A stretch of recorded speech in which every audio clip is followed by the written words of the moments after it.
Hey there, welcome back or welcome if you're new. Today we're continuing the conversation on online business with a little chat about sales funnels. Now I'm gonna be honest, when I first started my online business, I had no idea what a sales funnel was.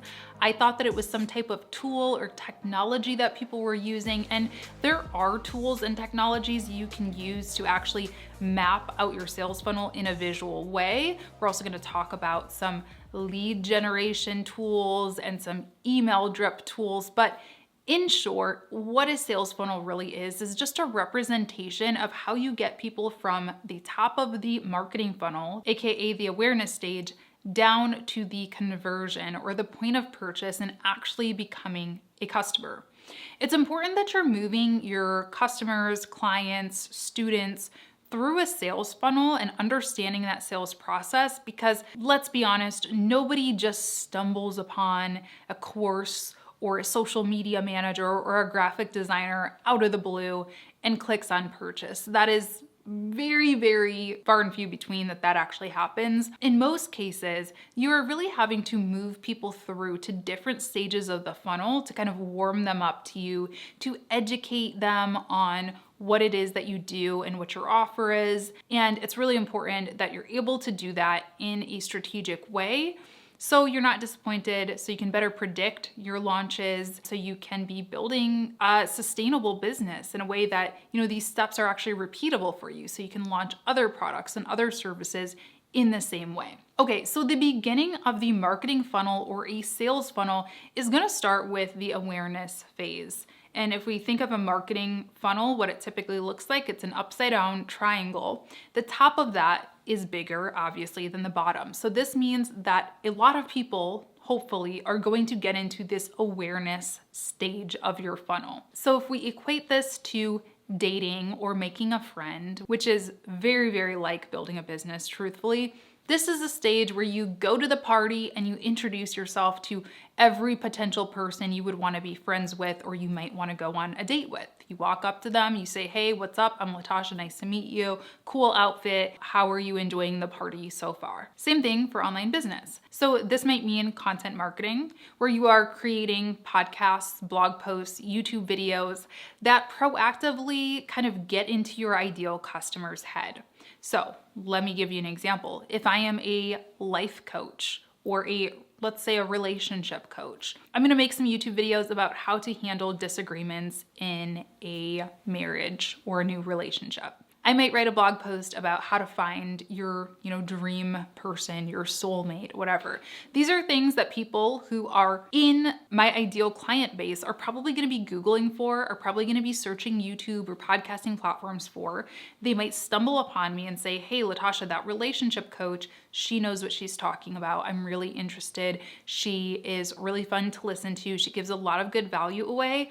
I am now going to maybe subscribe to her podcast, subscribe to her YouTube channel, visit her website over and over again to see new updates on her blog," and things like that. This might also take place through paid advertising. Maybe the same relationship coach launches some Facebook ads targeted towards people who are newly engaged and offers them some type of a free course or some way to sort of learn about whatever this subject matter is that they are an expert at. Now, content is a good way to hook people in, like YouTube content, blog content, podcast content, etc. But the second thing that I just mentioned, maybe a free course, a free download, something like that, that's also a really great way to hook people in and get people on to the next stage of the funnel. That free course is what we refer to as a lead magnet. So it's a way to attract those people who are in your ideal client base and get them to connect with you through an email list. And email lists are very powerful when we talk about the sales funnel because you can automate them and you can really help build that relationship in a format that really makes sense. People don't usually buy from YouTube, right? People look at YouTube as a free platform. It's very hard to get people to actually convert and pay for content on a platform that they're used to being free. But if you can get them onto an email list and then sell to them, that tends to be a better way to actually make conversions. Once you get them into an email list, or maybe let's say they followed your podcast on Spotify, they subscribed to your YouTube channel, now they're in what's considered the engagement phase or the nurture phase of the sales funnel. At this point, it's your job to really prove that you are the one for them. You are going to continue to deliver value, add value to their lives, whether that is through organic content, whether that's through follow-up ads that provide additional context on maybe that free lead magnet that they downloaded. You are going to stay connected with them through newsletters or email campaigns. And maybe you might also offer them some additional freebie or a first freebie if you haven't given one in that first lead magnet stage. Now, at the end of this video, I'm actually going to show you how to use my email platform of choice to not only host a lead magnet and get that deployed to people, but also how to set up some follow-up emails so you can set them on autopilot and sort of let them do their thing. The basic idea is that once you deliver that first freebie, that first download, free course, whatever that might be, you then follow up maybe with some additional context, maybe a fun little assignment for them, or a bit more value in some way. Maybe it's just a nicely written email that provides some additional context. And you're going to continue to do that for a couple of emails. And then at some point, you're going to want to go ahead and make the ask. Again, think of this like making a new friend, like dating. At some point, you have to ask the person out on the date that you are talking to at the party if you want the relationship to go any further. Same thing for friends. So somewhere in that email sequence, you're gonna want to drive people towards a conversion, towards a sale. In most cases, if you have some type of sort of micro product to offer first, that's a good way to test it. Again, I'm probably not going to ask somebody out on a, 5-course meal date because that's just a little intense, or a vacation away, a weekend away. But I might ask someone out to coffee if I want to hang out with them or I want to go on a date with them. So use the same way of thinking when you are funneling people down to the conversion.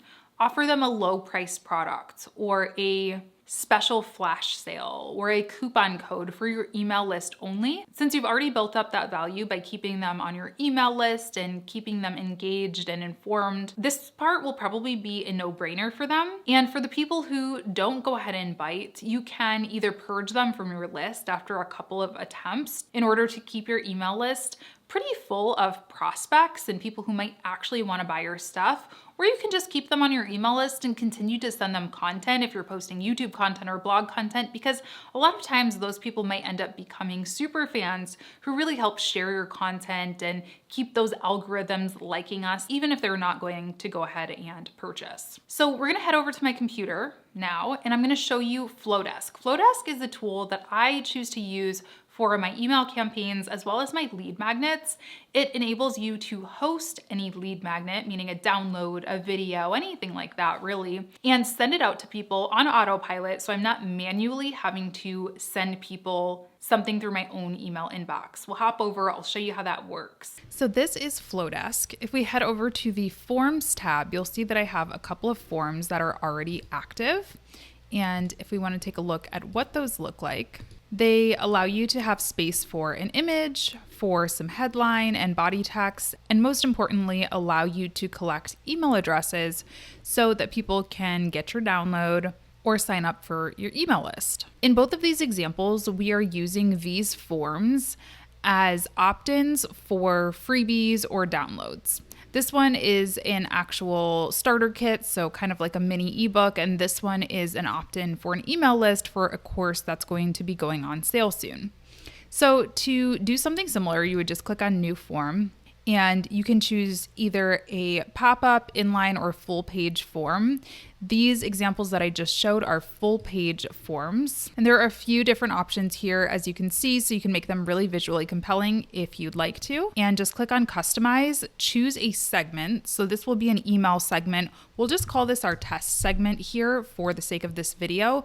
But this is going to be an identifier when you're sending out future email campaigns so you know who to send which emails to. And then Flodesk is pretty straightforward. You simply click on the areas that you'd like to edit, You can change fonts and pretty much any other option here. Then you can edit any of these options here as well, or even delete options if you prefer. Now heading into the workflow section, this is how you're actually going to deliver a freebie or deliver a welcome email once someone signs up using one of those forms. So you'll click on new workflow. And again, Flodesk is pretty great because they have all of these templates already created for you. If you are delivering a lead magnet, just click on view details and you'll be able to start customizing your workflow as you see fit, uploading your lead magnet right in here where it says click to download. So all they have to do is open the email and click and open it up. And you can also choose to add additional emails to this sequence. Maybe you follow up with them 3 days after delivery of the lead magnet to see how they liked it, and so on. So we're going to choose the trigger here, which is going to be when a subscriber is added to a segment, and we'll use that test segment here. So whenever somebody submits that form, they automatically get added to this segment and in turn get added to this workflow. Then you'll go ahead and just customize the email by clicking on it, clicking on edit, double clicking on any text that you want to change. You can add logos, and again, you can just upload your lead magnet using a link. And to get a preview, you can click on desktop or phone, which I definitely recommend doing. You always want to keep in mind that a lot of people opening up your emails are going to be doing so on mobile. So you want to make sure that it's still easy to understand and looks good on a phone as well. Okay, so in the next episode that's going to be posted on Friday, we're going to talk about actually launching your online business. But in between now and then, think about what type of lead magnet you can offer for your business. If you are a yoga instructor, can you maybe offer some type of a free exercise or a free download with a few of your favorite poses? If you are a nutrition coach, maybe you can offer a free recipe in a nicely designed document. If it's just a download that you're looking to offer, I really love Canva for that. If you're looking to offer some type of a free video training, I have a ton of videos on this channel all about video creation. So I will link a pretty in-depth one up here for you. And leave me a comment down below and let me know what you learned from this episode or what type of lead magnet you're thinking of creating. I'm really curious to know. And of course, please be sure to subscribe to the channel, click the bell notifications so you are the first to know when I upload the last part of this series. And I will see you on Friday. Bye.